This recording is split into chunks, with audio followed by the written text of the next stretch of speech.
Okay, so today we're going to be looking at another set of solves here. So it looks like he's going to do white cross.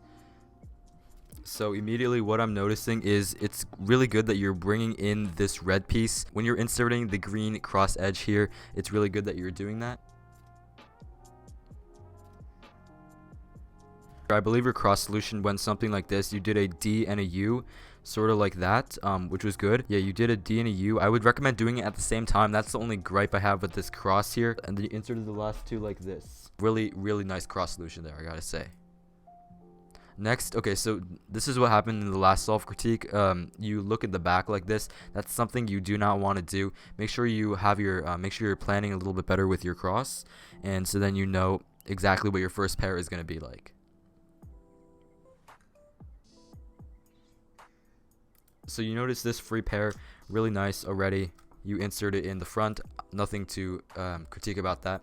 And also you do rotate to the side. Don't get used to doing that because that's not something you want to get used to. And I would recommend doing this pair right here.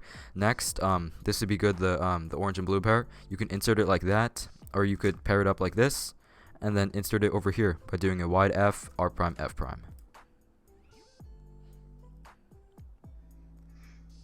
But you do see the same pair I did, but you rotate it over here. And one thing I want to talk about here is your finger tricks. That's something that I think you need to work on. Is instead of putting your whole hand like this, instead of doing that, what you want to do is put it over here. Make sure your thumb is in home grip. So home grip looks like this, where your two thumbs are at the front basically. The finger tricks would go like this. So hold it like this, R, and you can even push like this and then pair it up and then insert it. And also, coincidentally, you did have this pair right here in the back. So before you inserted this, what you could do instead is insert it into the back by canceling into it. But that requires serious look ahead, and I didn't expect you to do that anyway. So you insert that pair. I have nothing else to say about it, but you can also manipulate the F moves. Like, I know it's hard to solve the back right slot after this, but something to just keep in mind is you can do F moves to insert it just like this. And also, surprisingly, this was also a free pair here. So even if you did rotate over here, I mean, this is another look ahead thing, but even if you did rotate over here, you could insert the pair like that and then still have this free pair left over. But you inserted it like that, and then we move on to the last pair. Nothing much to say about the solution of this pair, but the finger tricks are just something that I think you need to work on here. In this scenario, for the finger tricks, you always go like this. You put your hand like this with your thumb at the bottom, I'm noticing. So let's go back a little bit.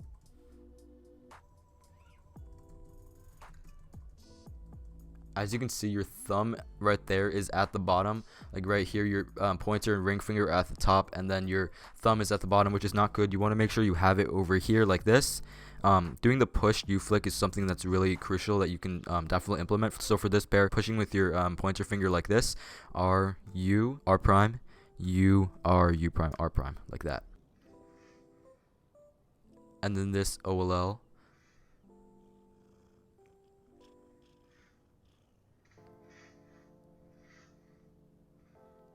So this OLL, I have nothing to critique about the solution here. I personally use the same exact solution. Your finger tricks, once again, I'll just go over it real quick.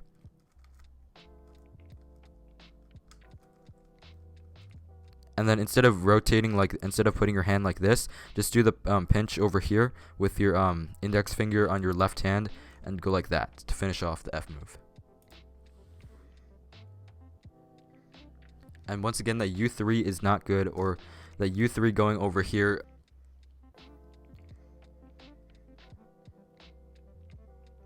Next up here, you're locking up quite a bit, I can see, and that's something that I think you need to work on. Your finger tricks, because with finger tricks, it'll allow you to turn faster and your TPS will be ultimately higher. But for this G perm, I'll just go over my finger tricks, and I think that is really crucial that you know these. So it goes like this. Pinch like that with your pointer finger on your right hand. And you can even use your middle finger right here to go U, R prime, U prime, R, U prime, R2, U prime, and D prime at the same time, and then insert into the back. Fast, it looks like this.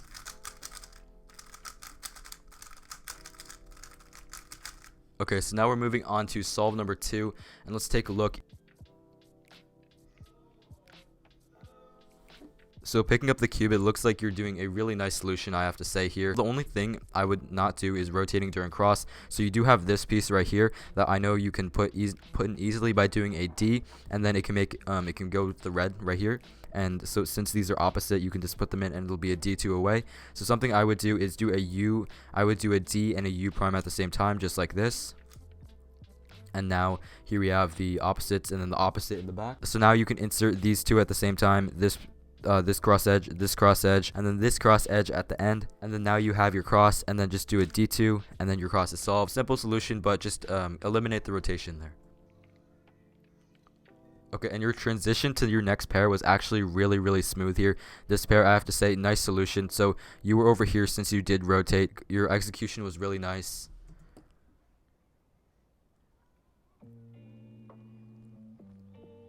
And next up, it looks like you have a free pair right over here. You do recognize it quite slowly, but you do get it anyway. Next up in this scenario, you're kind of fumbling around and you're a little bit unsure of what to do. So something I would recommend learning is the F prime algorithms by Jaden McNeil. Learning those sort of techniques, it can be intuitive as well. Let me just go over an example real quick of that. So this is not the exact case you have, but let's just say we have this. So the premise of it is you want to have the slots that are filled are diagonal. You want to have the front left slot unsolved and the back right slot unsolved as well. And so you'd start off with an F move, like that. And now what we can do is start by doing, it's best to do the back right slot, and what we can do is do this pair first, so the green and orange. But we can do the solution U, R prime, U prime, R, U prime, R prime, U, R, and then this solution right here for this pair. Keep in mind that this block, we don't want to ruin it, so we can just do the regular solution for this, and then F2 as well, and that wraps it up. And that's just something you can experiment with, because I understand diagonal slots sometimes are not the best. And here we go. This solution, I'm not exactly quite sure, but this solution I would say is good for this pair over here. And you're rotating over here to okay. And here's a second rotation, but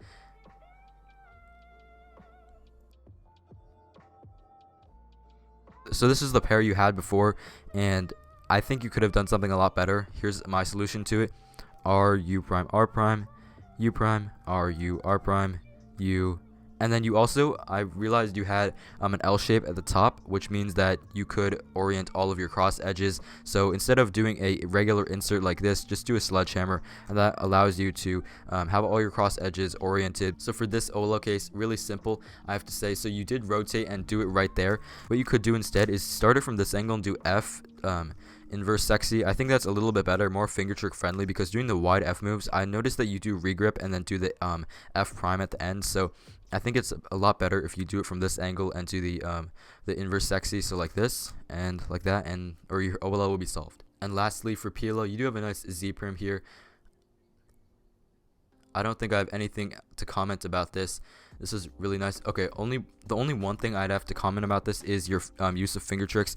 You use a single flick U instead of doing double flick. That's the only thing. Make sure to learn that on both hands, especially. That's something that I think cubers your speed need to know, and that will definitely speed it up. And I noticed that your finger trick at the end, you go like this. I would just go with the classic U2, learning that double flick, because it's a little bit riskier when you go like this, and it could result in a +2 some of the time. So moving on to solve number 3 now. Let's take a look. You do white cross here. Again, your cross solutions are actually really good, I have to say, compared to a lot of other cubers your speed that I've critiqued. One thing you noticed was obviously this over here, because you have an opposite over here as well. So you can put these two in because they're going to be a D2 away from being solved. So you could do a D2, R prime, and then put this, before you put this in, influence this piece, do a U2, R prime, and then F.